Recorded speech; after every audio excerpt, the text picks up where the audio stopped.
रोशनी रोशनी सबके लिए।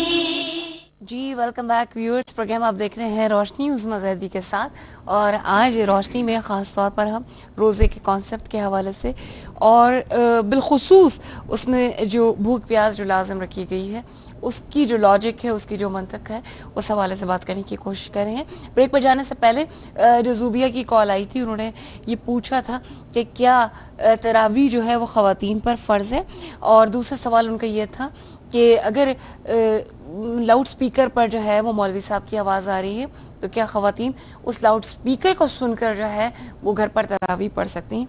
इस बात का जवाब मैं जानना चाहूँगी प्रोफेसर जहां लुत्फ़ी साहबा से।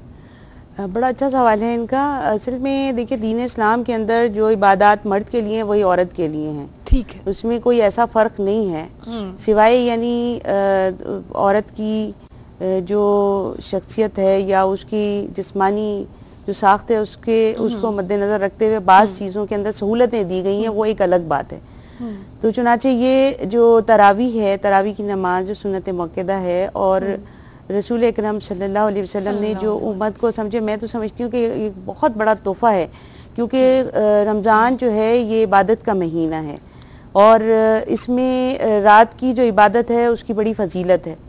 तो इस लिहाज से तरावी जो है वो मर्दों के लिए भी हुई, औरतों के लिए भी हुई। ये नहीं है कि अच्छा, सिर्फ ये मर्द चीज़ ही ज़रा सा आप दोबारा वाज़ेह तौर पर क्लियर कर दीजिए। जो बहन का सवाल आया था, उन्होंने कहा कि फ़र्ज़ है, तो फ़र्ज़ में यही छोटी सी बात है कि फ़र्ज़ में सुन्नत मुअक्कदा और गैर मुअक्कदा का ज़रा सा फ़र्क बयान कर दीजिए। ये सुन्नत मुअक्कदा वो है कि जिसको तर्क नहीं किया हुजूर अकरम सल्लल्लाहु अलैहि वसल्लम ने, और सुन्नत गैर मुअक्कदा जो है वो सुन्नत होती है कि जो आपने कभी वो अदा की, वो नमाज और कभी अदा नहीं की, तो उसके लिए ये यानी इस्तिलाह इस्तेमाल होती है।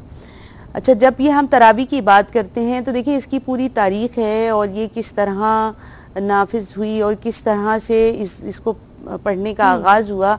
मैं समझती हूँ कि जो मुख्तसर प्रोग्राम में हम इसके लिए तो बाकायदा एक प्रोग्राम हो, इस तफसील बयान नहीं कर सकते, लेकिन ये जो लोग शऊर रखते हैं और जो जानना चाहते हैं उनके लिए बहुत सारा मटेरियल किताबों के अंदर मौजूद है, वो उससे ज़रूर इस्तेफादा करें ताकि ये कि सारी चीज़ें उसकी मालूमात सारी हासिल हो जाए। लेकिन जहाँ तक ताल्लुक़ इस बात का है, जो अहम बात है इसके अंदर ये है कि अगर मस्जिद से आवाज़ आ रही हो तो क्या उसके ज़रिए हम घर के ऊपर वो अदा कर सकते हैं? तो ये नहीं हो सकता।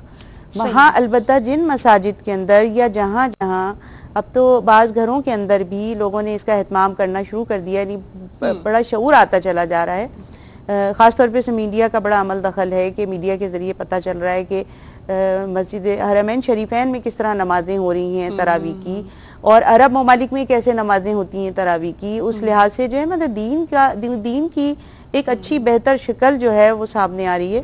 चुनांचे इस लिहाज से तरावी भी जो है वो हमारे यहाँ बहुत ज़्यादा यानी अहमियत इख्तियार करती चली जा रही है। अब वो पहले वाली बात नहीं रही, अब लोग घरों के अंदर उसका एहतमाम करते हैं और ख़वातीन के लिए खुसूसन इकट्ठे हो जाती हैं सारी ख़वातीन और उसको पढ़ते हैं।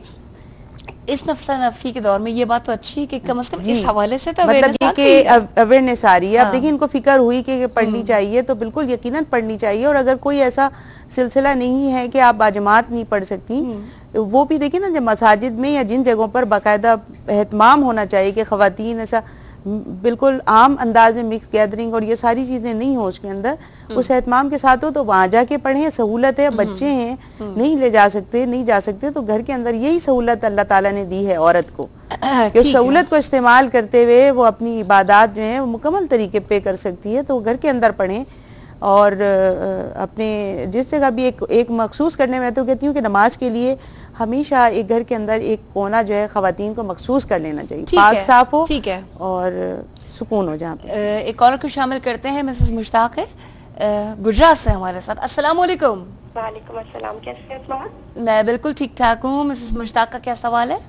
मेरा सवाल ये है कि पिछली दफ़ा जब रमज़ान में प्रोफेसर ममूना आई थी तो तब एक खातून ने सवाल किया था आपसे कि तरावी के दौरान हम कुरान पाक सुन सकते हैं, तो उसके लिए उन्होंने बहुत सारे तरीके बताए थे, वो मुझे याद नहीं है। तो क्या हम मोबाइल पे जो कुरान पाक सूरतें वगैरह, सूरह यासीन, सूरह रहमान है और ये सब चीज़ें हैं, हम ये तरावी के दरमियान में सुन सकते हैं? ठीक है जी, कॉल करने का बहुत बहुत शुक्रिया। जिस बात की जानिब इन्होंने इशारा किया है, शायद कुछ लोग ये कहते हैं کہ قرآن کریم جو ہے وہ کھول کر جی ہاں تو عمل کثیر سے کچھ ائمہ کا یہ بھی کہنا ہے کہ نماز فاسد ہو جاتی ہے. ہاں نہیں یہ اس کو مطلب ائمہ کرام کا جو فتویٰ ہے وہ اس کے خلاف ہے.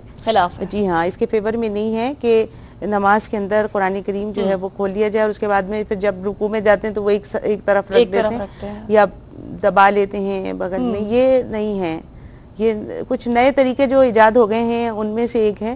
تو اس طرح سے نہیں پڑھنی چاہیے نماز. ٹھیک ہے. ویسے اب جو صورتیں یاد ہیں کوشش کریں کہ تو رمضان سے پہلے کچھ صورتیں یاد کر لیں اور جو یاد ہیں ان میں پڑھ لیں, اور جب آپ امام کے پیچھے پڑھ رہے ہیں تو پھر تو وہ سن رہے ہیں. اب اس کی بھی پروفیسر صاحب آپ لاجک بتائیے نا کہ آپ نے جس طرح کہا کہ قرآن کریم کو اس طرح سائڈ پہ رکھ دیا اور یا اس طرح دبا لیا اپنے اندر, تو نماز جو ہے اس میں تو انسان جو ہے وہ پورا بندگی کے عالم میں وہ سراپا وطاری ہوتا ہے اس کے اوپر. تو یہ عمل ادھر رکھنا ادھر رکھنا, جی ہاں اس کے ذہن کو منتشر بھی کرنے والی بات ہوئی نا کہ ظاہر ذہنی طور پہ وہ اللہ کی طرف اس کا دھیان کم ہوگا اور ان چیزوں کی طرف زیادہ ہوگا. تو اچھا جو اپنے ذہن سے جو صورتیں یاد ہوتی ہیں حفظ ہوتی ہیں ان کو پڑھ رہا ہوتا ہے تو اللہ کی طرف لو جو ہے وہ زیادہ لگی بھی ہوتی ہے. ان کو بھی میں کہتی ہوں کہ جو صورتیں آپ کو یاد ہیں اور آپ نمازوں میں پڑھ رہے ہیں تو ان کا ترجمہ ضرور یاد کریں, یعنی بار بار اس کو یاد کریں, ذہن میں رکھیں تاکہ جب آپ پڑھ رہے ہیں تو وہ فیلنگز ہوں کہ جو نماز کے دوران ہونی چاہیے کہ ہم کون سی صورت پڑھ رہے ہیں اور اس کا مفہوم کیا ہے.